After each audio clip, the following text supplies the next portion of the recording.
Welcome to the Osmo Early Bird Podcast. It's your old pal EMAC back home in the great state of Virginia where they do allow daily fantasy sports. I am joined by Adam, Ship My Money Sure, as we're going to talk about this 4-game Thursday slate. Of course, it is Wednesday night, and we're waiting with bated breath to see what Fred Van Vliet, no longer Elite, is going to do. Was supposed to be out, or game time decision with the sore back or sore something. Now he's going to play potentially, but Kawhi Leonard out 2 games in a row, Adam. We kind of talked about this for Tuesday's pod where I had said generally he was missing the second game of some of those back-to-backs looking forward. And there was one game where or 2 times he had missed the first game of a back-to-back, and one of them he didn't play the second game either. So this is very odd because I sort of felt that he was going to be out on Wednesday and they would gear him up for the bigger game if he was going to play one of them in Golden State. So when he sat out on Wednesday, I thought, oh, yeah, for sure he's going to be in on or probably when he sat out on Tuesday, I thought for sure he'd be in on Wednesday. He's not. Is this something to be concerned about? Yeah, I mean, it seems like he's dealing with an actual injury, but we've seen them be really cautious with him all season long. So I'm not concerned about it like long term. I think it's just worth keeping in mind that if he's games he's questionable for with an actual injury, that they're just going to be cautious. All right. Well, so for those of you that missed out on the Fred Van Vliet fan club, we're back in effect. So I created one from the plane. It was kind of a mess. I don't like United Wi-Fi. I never get good luck with them. So I'm getting a little message to their customer service department tomorrow. But let's talk about a great deal here from Osmo.com. We have the Yahoo. Adam, you're going to want to make a little deposit in your Yahoo account because they are putting on $1 million tournament for Week 15 NFL. Here's the catch. They've only put out 37,500 entries at $20 a piece. So doing some quick math, that's $750,000. They're guaranteeing $1 million prize pool. There's built-in overlay of $250,000. That's impressive. Now, yes, it's a little spendy at $20 a pop, but they only have a 10 entry max. So this thing is probably not going to fill up. And if you go over there, if you haven't made a deposit yet, even if you already have a Yahoo account, because I think we all do for playing regular fantasy sports, if you have not yet made a deposit on Yahoo, or if you have not yet created an account, when you make that first deposit, use the promo code OSMO, and they will give you $30 in free play as long as you deposit up to $30. So if you deposit $2, you get 2. You deposit 30, you get all 30. You deposit 200, so you can max out this tournament, you still get 30. But that's a pretty good deal. We don't see anything like this all that often anymore. But I think people are being silly if they don't play in this contest, Adam. $250,000 of overlay. That's pretty amazing. Yeah, definitely. I think worth a trip over there. You know, I'm normally one of the probably lazier people as far as chasing overlay on smaller sites, but I don't really see how this one's not worth the time investment. You got to think there's probably going to be another 100,000, maybe $200,000 in unfilled entries. Right. So you now again, you've got to cash this stuff. You got to monetize it. So it's not a guarantee, but goodness, you're getting. You'll probably end up getting.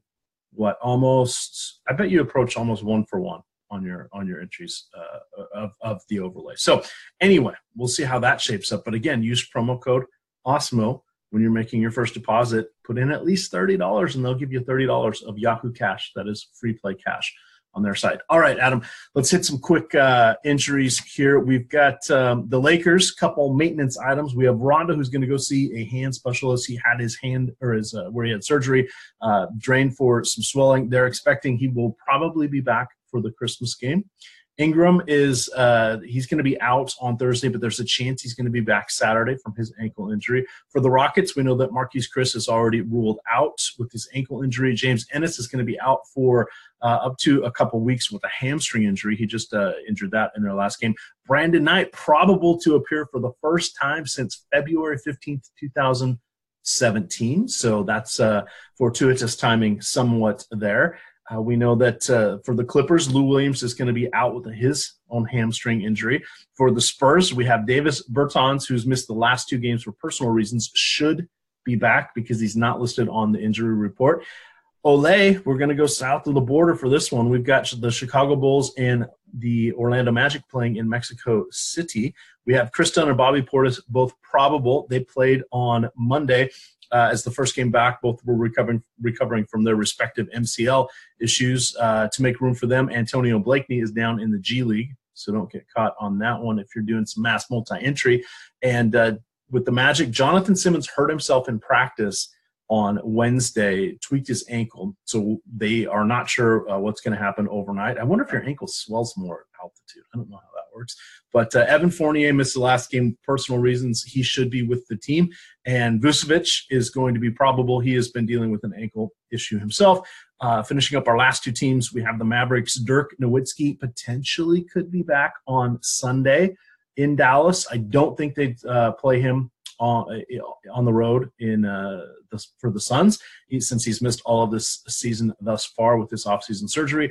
Wesley Matthews hurt his shoulder on Wednesday, so just be wary of what's going on with him. Dennis Smith Jr. is a game-time decision for Thursday, but it sounds more likely that we'll see him on Sunday. And then Maxi Kleber is probable with the toe injury. He is playing on Wednesday night, but again, you'll want to double-check, make sure that he didn't tweak anything. And then wrapping it up with the Suns, Booker is out, of course, with the hamstring injury. Okobo is down in the G League.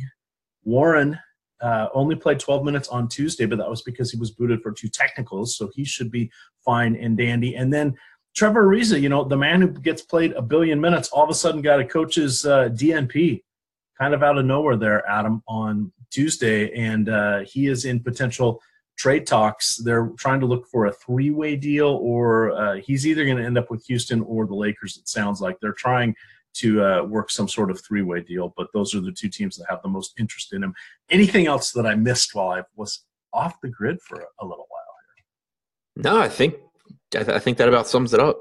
All right, then let's let you talk for a little moment here. We've got the Lakers and Houston kicking off our 4-game slate. Houston is at home. They are favored by 5.5, and we have a 222 over-under. That's a co-tied over-under for the top one of the nights.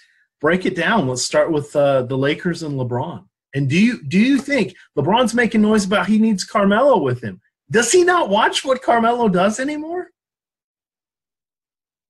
What's that? LeBron wants Carmelo. That's insane, right? He's just saying that to be nice, isn't he? Yeah, he's doing his friend a favor, I would think. Okay. All right. Now talk about LeBron, though, in this matchup against James Harden, Chris Paul, and the rest of the Rockets.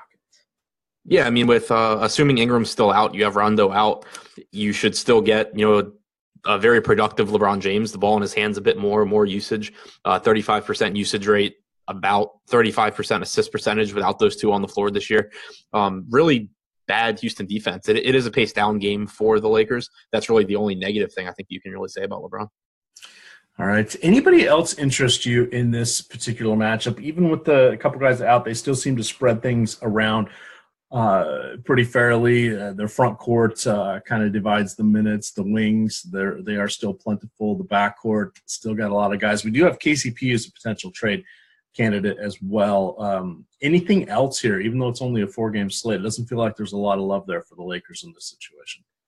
Yeah, I mean, kind of still just a lot of guys, soaking up minutes. Josh Hart should play a bunch of minutes. Who knows what you're gonna get from him? Obviously, not a high usage player, but in this spot, I think that on a 4-game slate, that's perfectly reasonable. I like Lonzo at 5,600 on DraftKings. He's been more expensive on FanDuel for a while now, but at 5,600 on DraftKings, he at least has the opportunity to play 34 to 36 minutes here.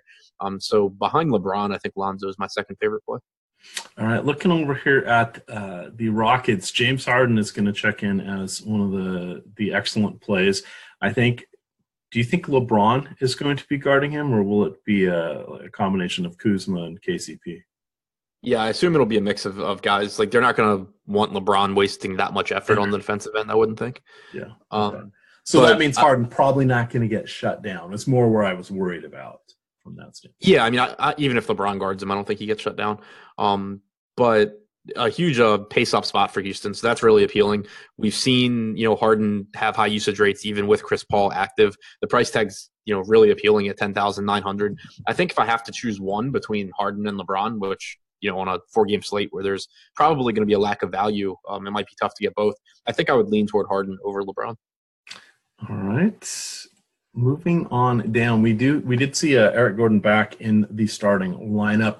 That was even before Ennis was hurt, so I suspect we will see him in the starting lineup again. With Ennis out, we should see a little bit more Gerald Green. It definitely makes PJ Tucker secure in the mid-30s for projected minutes. Potentially could see a little. I don't want to play Brandon Knight. He hasn't played in nearly a year here. So I'm guessing we'll probably see him in about the 12 to 15-minute range tops would be my guess. But amongst guys like Gordon and Tucker and Green, anybody interest you at all? Because, again, 8 teams in the player pool, we're going to need to look for some early value here. Yeah, I mean, I think to a certain degree they're all appealing just because of the huge boost in pace against the Lakers. Eric Gordon, we talked about it a lot before Houston's last game. Him going to the starting lineup is not really a positive for him. It's more minutes that he's playing with both of Harden and Paul on the floor, where we see him have between a 15 and 16% usage rate. He gets, maybe a couple of extra minutes, which is nice, but it does come at a little bit of a price. So I think that where he's really cheap, he's only $4,800 on DraftKings. He's a perfectly fine option. Just be wary if he's really highly owned, just because it's not necessarily a spot where he comes through all that often. Gerald Green probably plays somewhere between like 22 and 26 minutes with James Ennis out. He's certainly someone that in a pace-up game, we know that he can thrive, getting out, running in transition, getting open threes, hopefully. It's pretty appealing there. And then PJ Tucker, not a high per minute guy, but should play 36 to 38 minutes here. So certainly has some appeal at a $3,800 price tag. All right. Anything else from this game? No, I think that's it. Clint Capella, I still really like. He disappointed against Portland, but I'll go right back to that in this spot. Even going against Chandler and JaVale? Yeah. All right. You heard it there first. Adam, seal of approval there with one Clint Capella. Moving on to our next game, we have the Clippers, San Antonio Spurs. This one is in San Antonio. Spurs favored by a bucket. This is the twin 225.5 over-under, matching it with the other game that we just talked about. We have no real injury concerns on either side here, other than we know that Lou Williams is out, so that's going to potentially give a few more minutes to some of the guards. Now, there are a lot of guards here that have I don't know what the proper terminology is. They split down minutes like crazy, so it's hard to trust any of these guys when their prices creep up. Their prices are not up. We have Shai Gilgeous-Alexander, we have Patrick Beverley, and we have Avery Bradley. The first guy, Alexander, he is at $4,700 on DraftKings. That's pretty solid. And then Beverley and Bradley check in at $3,600 and $3,500. Are those intriguing values for you here, Adam, on our short slate? Yeah, I mean, with Lou Williams out, I think that you should expect around 28 minutes here from Beverly at only 3,600. That's really appealing. Probably around 30 for Shai Gilgeous-Alexander. You should get more of them playing alongside each other, like we were seeing when Avery Bradley was out. Now that Williams is out, and San Antonio, they don't play fast, but they're just like an awful defense. The worst defensive team in the league over the last 30 days, as of 2 days ago, the last time I wrote the deep dive article. So just a really, really nice spot here for these guys. They're cheap. Probably two of the more popular value plays on the slate, but I think it's for good reason. All right. Looking at their front court, it's been a little wild. We have had Boban sightings for the last few games. It is always an adventure when he is playing because you need him to get his 15 to 18 minutes to, potentially put up close to a double-double. But he doesn't always get those 15 to 18 minutes when you want them. Sometimes it comes in the fourth quarter. Sometimes it comes in random spots. Sometimes he does not get off the bench at all. I kind of have a little bit of a feeling we're going to see him maybe here in San Antonio. After all, they were the team where he made his debut 5 years ago, Adam. What do you think is going to happen with Boban? Now, San Antonio doesn't really have a true center that he would be squaring off against. So is he someone you would consider at all? Is it going to be Gortat, or are you just looking to the forwards in this? And I'm lumping Montrezl Harrell as a forward in this. Yeah, I mean, I'm assuming that Gortat gets the start just because Boban against Aldridge is not going to go well, I don't think. Not that Gortat's going to go very well either. It's why I really like the spot for Aldridge. But I imagine Gortat gets the start here, and then you get Harrell and Gallinari playing the 5 as well. All right, I'm just see, Gortat snuck in there and got a start. This is what happens when you do a little bit of traveling. I knew he was DNP'd a couple games there, but yeah, 18 minutes. maybe we'll see something similar. Not a ton to write home about there, unless you get the Gortat first rotation. Adam and I are quite familiar with this, being Washington Wizards fans. There's nothing like seeing him in his first 11 minutes come out with 10 points, 7 boards, and a block towards the end of the first quarter, and then that's what he's got running into the fourth quarter. That's called the Gortat rotation. You always get excited when he has his first turn, and then he doesn't seem to add on to it. Different team, still the same result. Amongst those 3 forwards there with Harris, Gallinari, and Harrell, their prices are, they've kind of flip-flopped order a little bit here. Harris is still the most expensive on DraftKings, but he's only $7,300. Gallinari is now in the middle. Usually he was the one that was at the bottom of the 3, but he's at $6,600. And then checking in at $6,000 even, you do have Harrell. Are you letting price dictate this one, or do you have your eye on any one of these guys in particular with this matchup against the Spurs front court? Yeah, Gallinari is my favorite here because he's a little bit cheaper than Harris, which is nice. But also we had Doc Rivers come out and say that he would like to get Gallinari more time at the 5, that he doesn't think he's been doing that enough lately. And this is certainly a spot where he can do so with LaMarcus Aldridge playing center for the Spurs. We haven't seen a ton of minutes from Gallinari at center this season. So far, his per-minute production has been about the same whether he's playing center or not, but over a larger sample we should expect him to be more productive playing center just because he's playing closer to the basket, getting more rebound opportunities, etc. But also the Clippers with him at center have played incredibly fast this year, which isn't really surprising. So you could see a little bit faster pace if he's playing minutes at the 5, but I just think that out of that group he's the one that I feel the best about, especially because if he picks up a few minutes at center, it's probably coming at the expense of Harrell. Okay. That is a nice little bit of insight there. Much appreciated.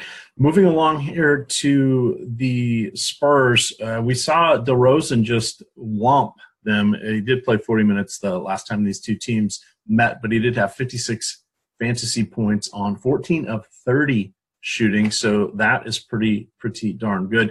Aldridge checked in with just shy of 40 points. He had only 10 NBA points, but he did have 16 boards. And then the third guy who is seemingly where a lot of the production is going, we never know exactly when it's going to pop up. He either has a game that doesn't quite kill you but is not going to get you much more than a min cash, or he goes for over 40 fantasy points. That is Rudy Gay. He had 30 the last time these two teams met. I suspect as I construct lineups, that will be where my focus is. I don't think I want more than one of them on any of my rosters, though. Adam, how are you going to approach the big 3 for the Spurs? Yeah, I mean, it's a pace-up spot for them. Clippers, a decent team defensively, but nothing that you really have to shy away from too much. I don't mind having more than one of them just because it's a 4-game slate and because the Clippers are the better team here. So I think that there's a pretty good chance that you can get a competitive game even if Aldridge and DeRozan have big games, for example. So I do like the spot for them. Aldridge at 7,500 is the one that really sticks out. Just a soft matchup against whoever's playing center for the Clippers here. I think that, we've seen some pretty disappointing games from Aldridge lately, but he should still play around 34 minutes. He's still their leading rebounder. He's very involved offensively. It's just, we've seen him be kind of inconsistent this year, but the price tag is down to account for that. Rudy Gay is tough because some games we get him, playing 26 minutes. Other games we get him playing 34. If he plays 34 minutes, he's too cheap. If he plays 26, he's too expensive. So it kind of, to me, it's purely a tournament play on DraftKings. On FanDuel, where you have to roster the 2 small forwards, you can look at him in any format, I think. And DeRozan's price tag, I think, is fair at 8,500. So I would put him behind Aldridge, but there's still no questioning his upside. All right. Here is someone who we saw their upside in the last game. That would be Bryn Forbes, coming off a career game where he had 47 DraftKings points. He went 8 for 14 from the field, perfect 5 for 5 from 3-point range, 3 for 3 from the line. A career high 11 rebounds. Now, this was something I saw on a blurb going by on Twitter when I was scrolling on my phone. So I do not remember who I can attribute this to, but it did say that this was the first career double-double he had at any level. Now, when they say any level, I'm always kind of assuming high school, but it looks like at least for 3 years of college plus the pros, He hadn't had a double-double before. I'm going to assume he had to have had one at some point in high school, right? What's that? Bryn Forbes double-double. Do you think he ever had one in high school? Most likely. I would bet he did. Yeah, I would think so. So perhaps a little wording of that, but it doesn't look like he had one in college or the pros. So this mishmash of guards and backcourt players, Forbes, we got White, we got Patty Mills, we've got Marco Bellinelli. They're all discount dandies, but they all are not very appealing. I'd be nervous if I had to pick which one was going to get over 20 fantasy points. I don't know with any confidence I could select amongst those four that would do it. What are you looking at here? Because I would say Patty Mills, but then if you told me, I have to pick somebody that gets more than 25, I don't think I'd pick Patty Mills because I don't think he gets more than 25 fantasy points ever. What do you got here for the backcourt, if anything, for the Spurs? Yeah, I mean, it's kind of the same situation that it's been. It's one of them probably has a good game. They're all really cheap. Good luck guessing which one it is.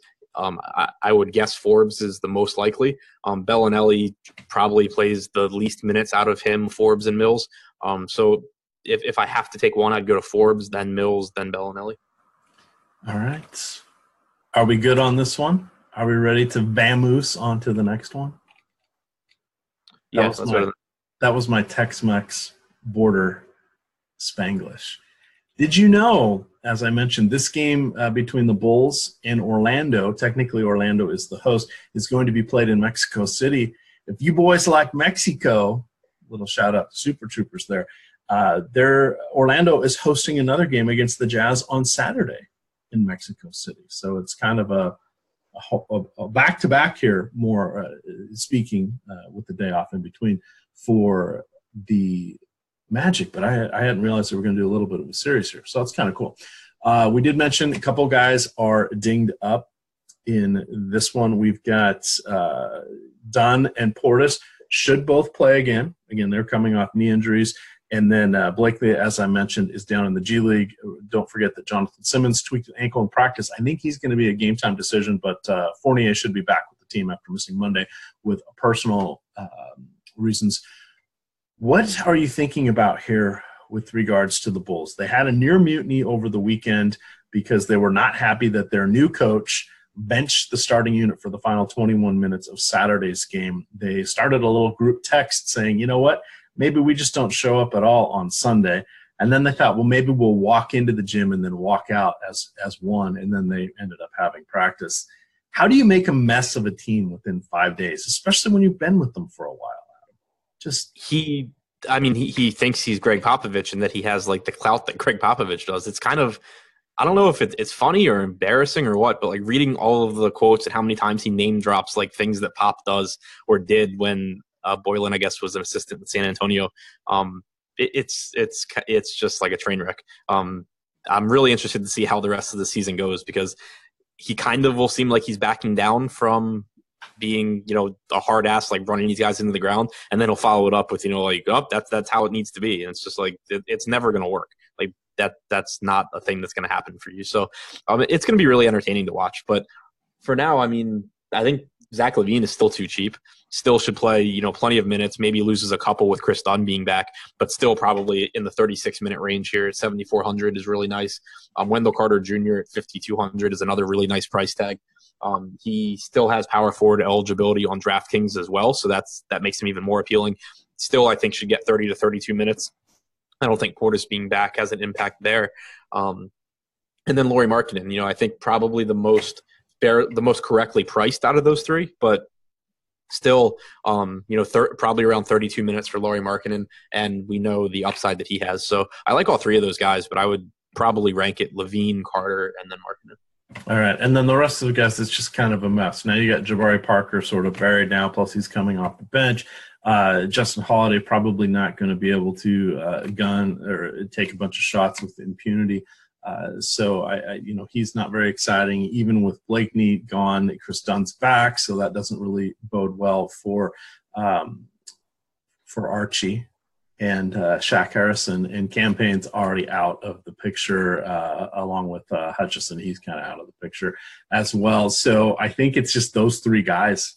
Adam, I think you hit the nail on the head there. Looking over to Orlando, Aaron Gordon is kind of intriguing. He is the guy that has the excellent upside, but he can get you with those dud games. How are you feeling about him at altitude on Thursday night? He's been really tough to predict this year. His rates have been down across the board, and he just hasn't been as productive on a permanent basis as we'd seen in the past. But this is the kind of game where I normally like Aaron Gordon because it's a poor rebounding team in Chicago, and it's a bad defense. Also a sloppy team where he can rack up some defensive stats. So with it being a 4-game slate, I think he's a little bit overpriced at 7,800, but that's overpriced for like a median expectation, not for his ceiling. If he gets 34 to 36 minutes here, he could, very easily beat that price tag. So not a priority, but certainly not someone that I would be shying away from. I guess to put it in context, like I'd rather play LaMarcus Aldridge at 75 than Gordon at 78. But if you have Gordon, if I see someone with Gordon in their lineup, I'm not going to think it's like a bad play or that, they made a mistake or anything, because I think it's perfectly fine. All right. We're going to have fun with this one. DJ Augustine, as we look at the backcourt here. DJ Augustine has been in the league how many years, Adam? I feel like he got drafted like my junior or senior year of high school, so maybe even before that. I don't know. So I'll go with say he was drafted my sophomore year, so like 12 years. Close, 10 years. So he was drafted my senior year. Yep, back there with Texas. He has played for 8 different franchises. Has he played for Chicago? Just because you posed the question, I feel like he was probably traded to Chicago at some point and never played a game. He actually did play for Chicago, appeared in 61 games all the way back there in 2013 and 14 season. In that year, he also did play 10 with Toronto. I don't know the circumstances, but in my mind, I was like, I seem to remember DJ Augustine playing for Chicago. I would not have guessed he had played for 8 other teams in there. I missed the whole Indiana season. 76 games there, and I don't remember that one. I think it was like right before Darren Collison, and they basically feel like the exact same guy, so it seems like the same guy. There you go. So I gave Collison a bonus year in my mental catalog. In any event, how do you feel about him in this one? Intriguing matchup for him against a not so formidable backcourt that the Bulls have. He is someone I think that tends to go a little bit overlooked. And the one nice thing about him, especially on DraftKings, is he's 4,000. Now, if you do a little game log watching, you're not going to want to play him. But this feels like a solid 20 fantasy point spot for him, maybe a little bit more. And at $4,000, I'm willing to take that kind of a chance. Yeah, I agree with you. It would be more appealing if Fournier was still out, but right now he's listed as probable. But either way, I think that the price tag's cheap enough that you're going to get 28 to 30 minutes of DJ Augustine, who is right around like a 3/4 of a fantasy point to 0.8 fantasy point, per minute guy. 28 to 30 minutes there in a appealing matchup as far as, it's a poor Chicago defense. I think it's perfectly fine value option on this slate. All right. I'm kind of hoping Simmons is out. That kind of will free up a few more minutes, or more importantly, a couple shots that maybe Augustine will actually take for himself. Please do that, Augustine. Mo Bamba, hit or miss if he's even going to play or not, so not really intrigued by him. I think Vucevic and Augustine, for me, are the 2 guys I like the best. Gordon is a potential flyer. I think the Terrence Ross moment is over. He looks to be not hitting his shots. Anything else here from the Magic as we finish up this game? Yeah, I mean, you mentioned Vucevic. I think that if you can find the money for him, that's a phenomenal play against a Bulls team that, is one of the worst rebounding teams in the league. They're not good defensively either. So he should have a really nice game here. All right, let's finish it up here with the nightcap. Dallas at Phoenix. Dennis Smith Jr. will be a game-time decision with his wrist. I kind of think he's going to be out this one, but back on the weekend. I think Nowitzki will be back on the weekend here. Reminder that Kobo is in the G League, and Wesley Matthews kind of hurt his back on Wednesday night. So just, Wesley Matthews is getting up there. What is he? He's close to his mid-30s. So we'll have to see how those soft tissue injuries work out. Assuming Smith's out again, where are you going to rank Luka Doncic in the pantheon of options on Thursday night? It's a really interesting. I mean, me and Josh and I have actually talked about it a lot with Doncic recently, but it's tough to determine what to do with him because we just haven't seen upside from him in tournaments yet. Really one of the least volatile players in the league out of anyone that's, playing over 30 minutes a night. It makes him a really, really good cash play, basically, anytime he's in a good matchup. But it also, especially if it's a slate where he's expected to get high ownership, it makes him an appealing fade in tournaments just because it's been so unlikely that he, really blows his salary out of the water.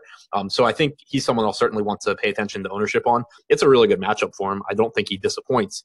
He just hasn't really shown that upside yet. From the rest of the Dallas guys, though, obviously paying attention to Dennis Smith Jr. and Wesley Matthews.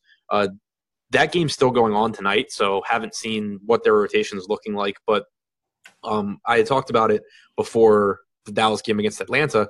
Jalen Brunson, at least going into Wednesday night, Jalen Brunson had been playing like 30, 32 minutes a night with Dennis Smith Jr. out. He also had been shooting really well. So we haven't really seen what happens if he has a poor performance, but I don't think that it would take much for JJ Barea to potentially get a couple of more minutes.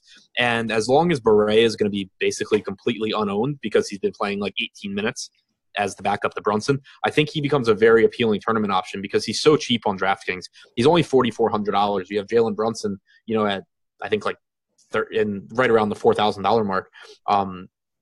They almost project similarly anyway because Barea is just such a good per minute guy. And then if something happens to where Barea is forced into like even 24 minutes, he ends up being a great play at almost no ownership. So that's a tournament play that I would find appealing if Dennis Smith Jr. is out. Brunson would still be the guy in cash games, I think. All right. The Barea one, just keep, for those of you that are listening to this in the Thursday morning, go take a peek at the box score and see how many minutes Barea ends up with. We're at the end of the third here, and he's got 13. As long as he stays under 20, he should be fine in the back-to-back.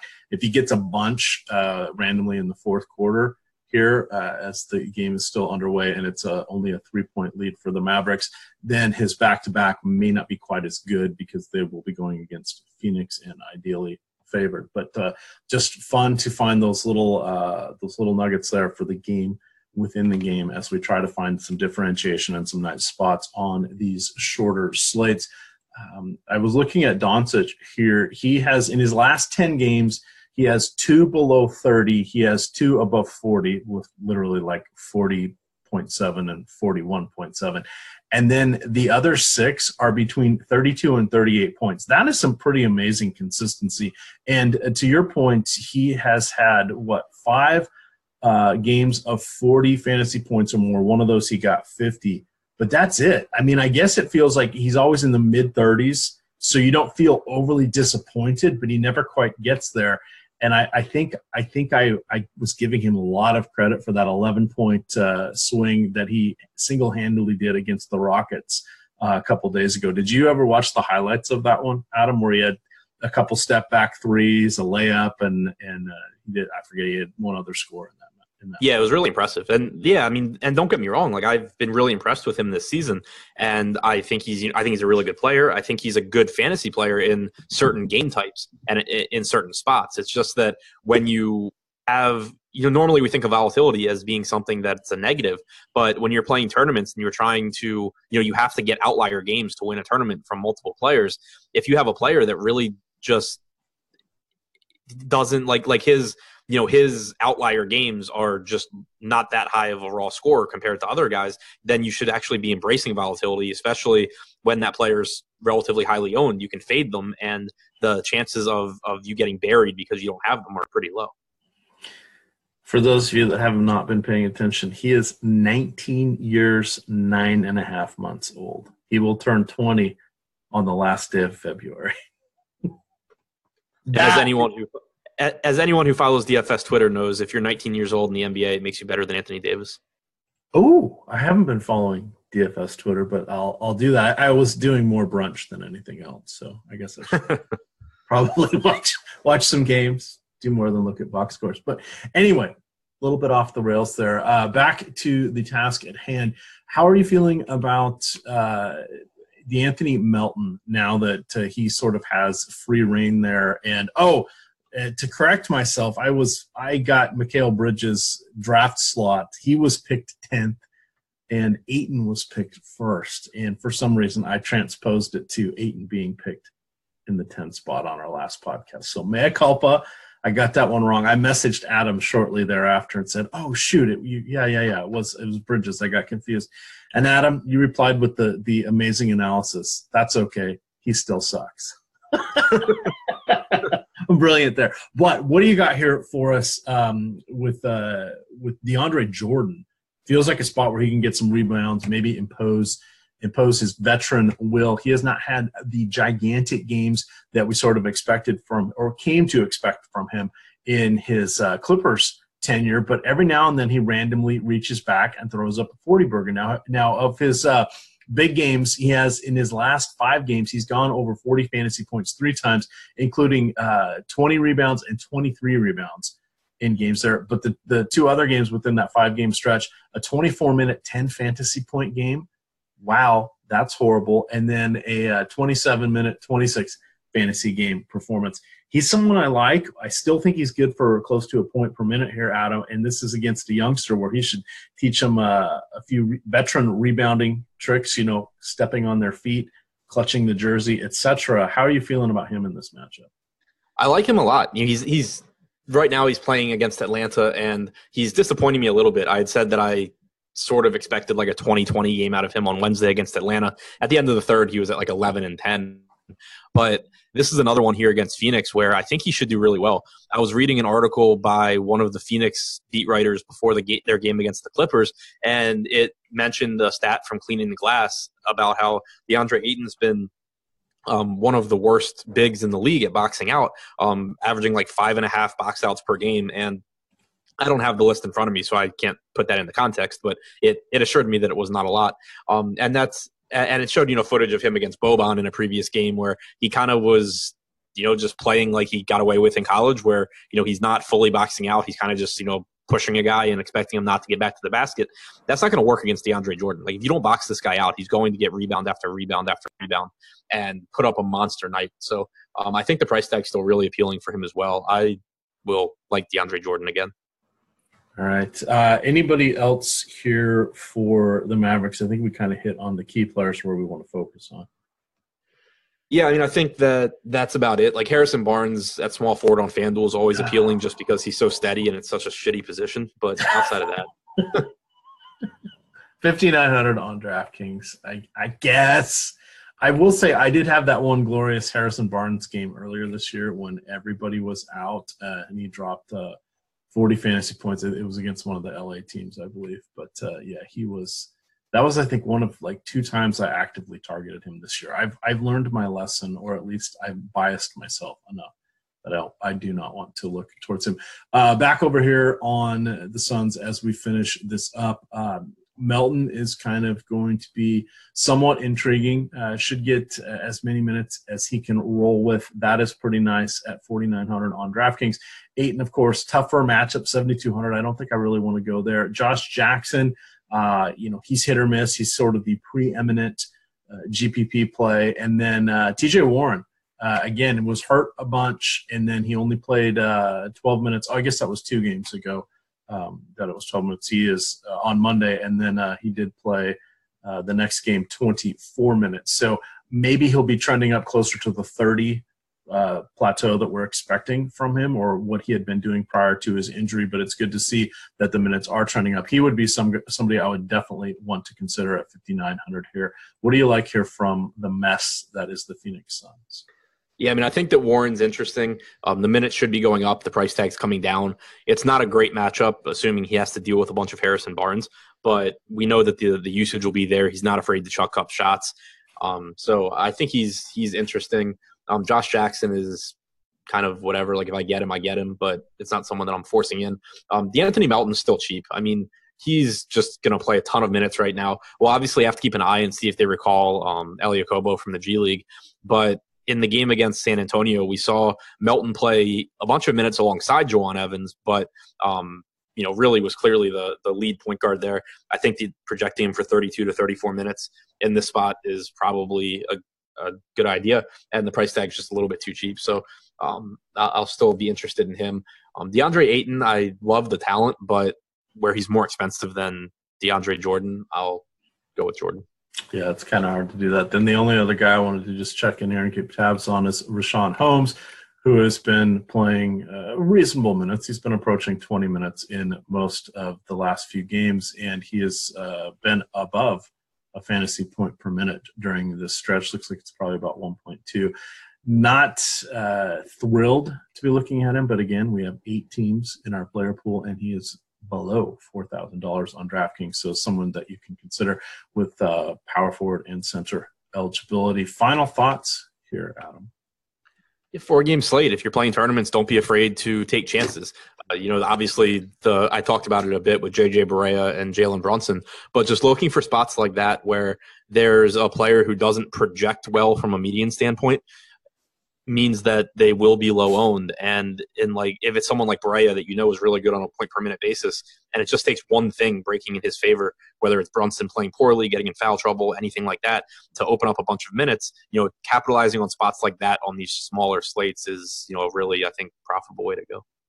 All right, we're going to combine the 24 days of giveaways and Yahoo. Reminder, if you sign up for Yahoo or you're already signed up for Yahoo Fantasy Sports, when you make your first deposit in the daily fantasy sports section, if you use promo code OSMO, they will match your first $30 in free play money. Reminder, there is a $1 million tournament there on Sunday for Week 15 NFL, and they are only going to fill it with $750,000 of entries, but they are guaranteeing $1 million, so that means minimum of a cool $250,000 in overlay. So promo code OSMO, when you make that first deposit there, will get you a matching up to $30 in free play money.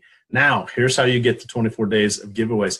If you could redo your Yahoo screen name, I think they're all cemented in at this point, but if you could choose a new one, what would you choose it? So put that in the comments on the YouTube channel. Give us a thumbs up and subscribe over on iTunes. Give us a rating and tell us what you would like your Yahoo name to be if you knew things would be better. See, I lucked out and I picked EMAC for most of my names because that worked out and I was here early enough that it didn't matter.